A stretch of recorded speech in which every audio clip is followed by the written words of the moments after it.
So,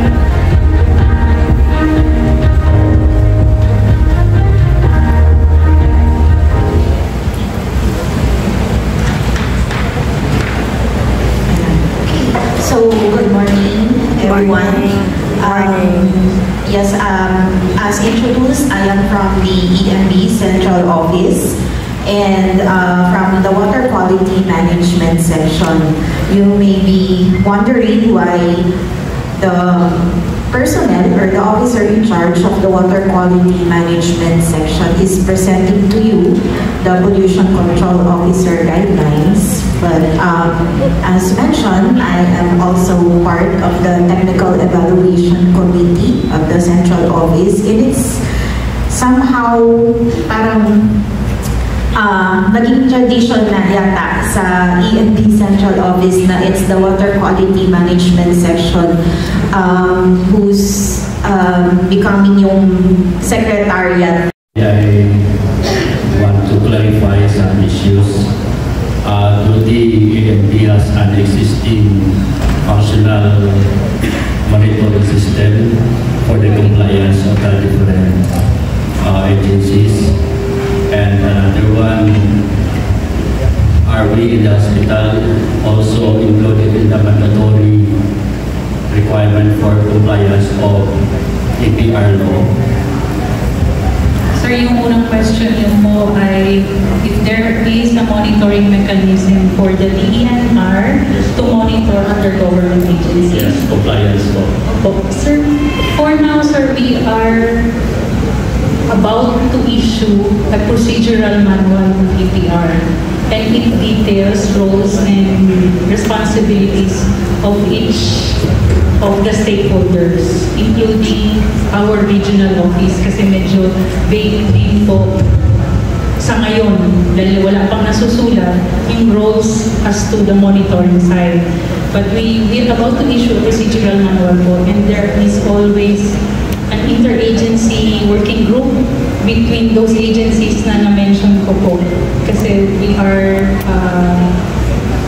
developing guidelines with them. So, medyo bago pa po yung batas, kaya ngayon sir, puro guidelines yung nasa aming work plan to help comply, to help always comply with the law. And then sir, pangalawang tanong niyo kung ang hospital kasama as OE, parang wala pa po akong nakitang hospital na doon sa individual obliged enterprise po. Parang wala po akong nakitang hospital. Hindi po ako sure doon sa PROs kung merong hospital na nagsabit ng EPR program. But definitely, sir, yung supplier ng mga gamot ninyo kasama po doon sa mga nagsabit. Meron pong mga pharmaceuticals na nagsabit ng EPR programs individually and yung iba under the PRO. Medyo marami-rami na rin po na pharmaceuticals na nag-join. Hindi lang po pharmaceuticals but the medical surgical suppliers po na suppliers namin ng mga surgical tools, cottons, saka PPEs. Yes, so sir. it accumulates a lot. We spend more than 20 million for the disposal of those a year. Yes, sir. Kasi hindi namin ma-recycle nila. Meron po sir na mga nag-submit ng suppliers ng mga medical products, pero we are after those doon sa napupunta sa consumer. Pagka po kasi halimbawa yung gloves, halimbawa lang sir ano po? Yes, gloves po. Yung gloves ni rebrand, ni hospital, si hospital na ang accountable. Pero kung walang rebranding na nangyari and it stays sa hospital at hindi po napunta sa amin as consumer, it is not part of the EPR. Yun po yung isang slide na pinakita ko kanina na post-consumer waste po ang focus ng EPR law. Yun po yung nakikita natin sa groceries, sa drugstores, sa hardwares, yun po yung po pwedeng masama sa EPR program. Yung sinabi mo kanina na obliged na enterprise, since kami under yung sa Shell, which is a multi-million business, sino po ba yung mag-create ng program at mag-implement ng program? Is it the principal or kami running the list? Yes, sir. Thank you for your questions po.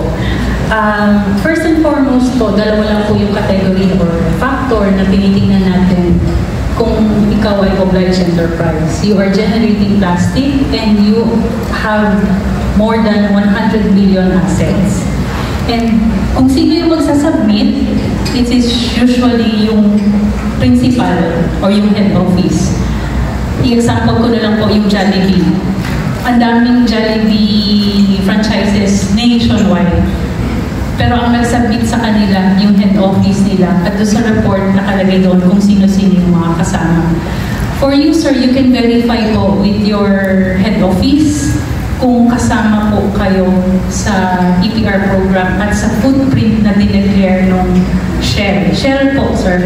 Sir, I think, sir, kasama po lahat ng Shell subsidiaries po ba tawag doon, sir?